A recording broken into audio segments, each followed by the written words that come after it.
Мне кажется, наш мир небесно-синий, что и без крыльев высоко взлетишь. Вот только путь пройти, чтобы этот длинный, наверняка понадобится жизнь. И каждый год иглой зеленой шьется наряд весенний для земли родной. А песня не бежит, а песня льется, плывет, как лебедь вдали голубой. И что за сила нас толкнула в этот весенний, утренний и синий час?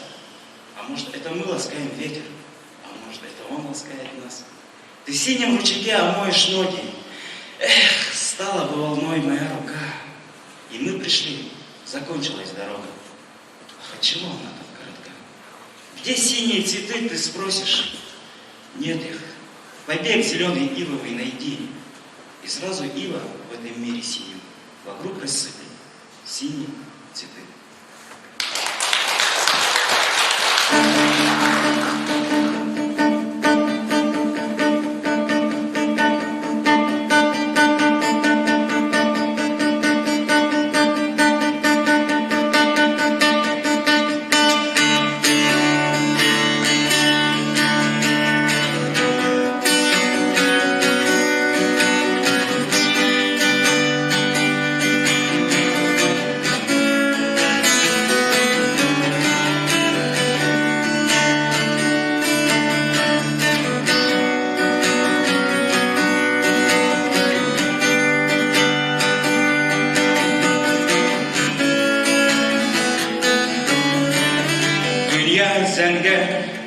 Dünya şunday zenge qanatlı davulsuz getirilib. Bu yollardan tek bir ötür ösün, ömürlerin boyu kötürlük.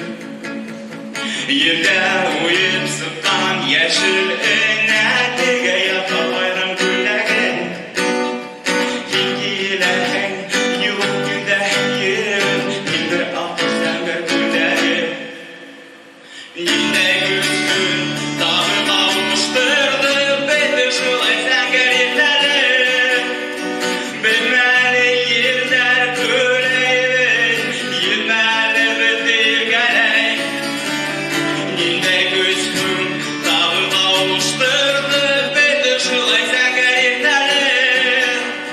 Bilmeli yerler köleyim, yılmeli bitir geley.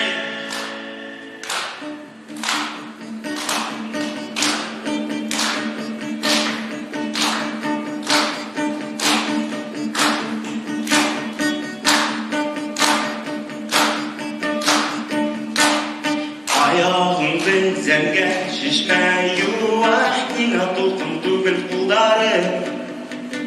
Біз келіп те еттік, юлда бітті, неңе кескей туа юлдарым. Ойға зәңгер сеске